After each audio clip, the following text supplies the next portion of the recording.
Behind the Scenes with the Young Offenders by Harry Guerin, multimedia journalist. They came, we saw, they conquered. Of €1.2 million on a €50,000 budget, the Young Offenders have brought their banter, bravado and bromance to TV with a brand new series on RTE2 and the BBC.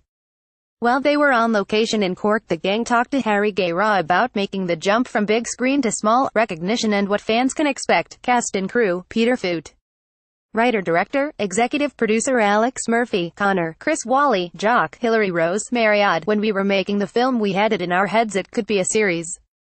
Peter Foot: I have a TV background, and when you're making a film and creating this world it seems almost like a waste that you've done all this work and created this world for just one film. I think we were very lucky because there's not many people going to a broadcaster with a full film and a full cast as a pilot. We have a budget now, but it doesn't make it any easier. You have to do it properly now, whereas before we drove through the city and we literally had cameras hanging out of cars and we were chasing after people. Now, if we want to do a chase scene, we have to basically close off streets. I was a bit worried that the whole filming of the series would just be less crack because it's bigger. Alex Murphy: I thought everyone would be more uptight. Whereas the only difference is it's more efficient. We get everything done a little bit quicker. It's the same level of crack, just a bit more efficient. Peter didn't want the fact that we had money to make it look like we had more money. Making the series has been like going back to school. Chris Wally: what's so nice about making this is a lot of us were new faces. When you're watching something for the first time and you recognize nobody from other things, it's just far more real. And I think if we had someone else in it, it would be, that's what's his name from that, it takes away from it. When we think of the film it always feels like, oh, that film that was made for 50 grand, Hilary Rose. It's almost like there's a personal history to it, that we film that did something. The film, I guess we made it because we loved it, we knew it would work.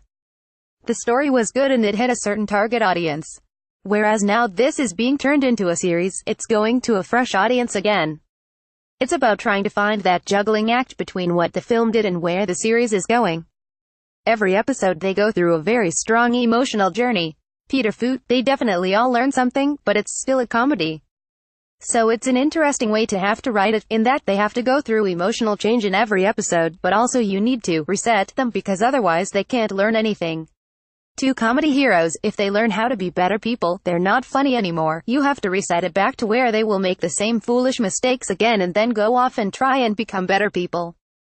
But then at the end of it, F*** up in a different way. It's a bit of a shock now to be doing a scene and then loads of people start watching. Alex Murphy: what are they watching? Oh yeah, I forgot that this is actually a thing that people enjoy. Now, no one cares if you're busy filming something. You'd be just about to go for a take and someone goes, sorry, can I get a picture?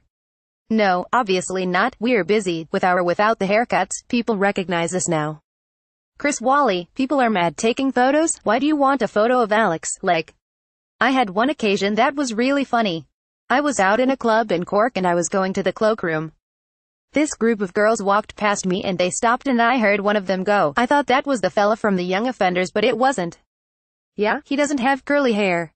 Every day we hear stories of how popular the film was, and some of them are really, really touching. Hilary Rose: I met this girl in a wine bar and she said, there's a staff member across the road in the shop and his nephew is 10 years old and he watches the film every single night before he goes to bed. Pat O'Connell is the fishmonger in the English market and he was in the film.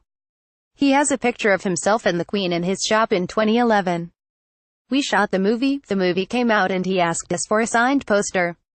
We said, put us up next to the Queen. Now, I went in one day and said, Pat, where's the Queen gone? And he was like, oh no, she wasn't as popular. I took her down. Every day people just come in to get photographs with him and the Young Offenders poster. Every day, the Young Offenders is on RTE2 on Thursdays at 9:30 p.m., BBC One on Friday nights and online on the Root Player and BBC Three. More by Harry Guerin, multimedia journalist.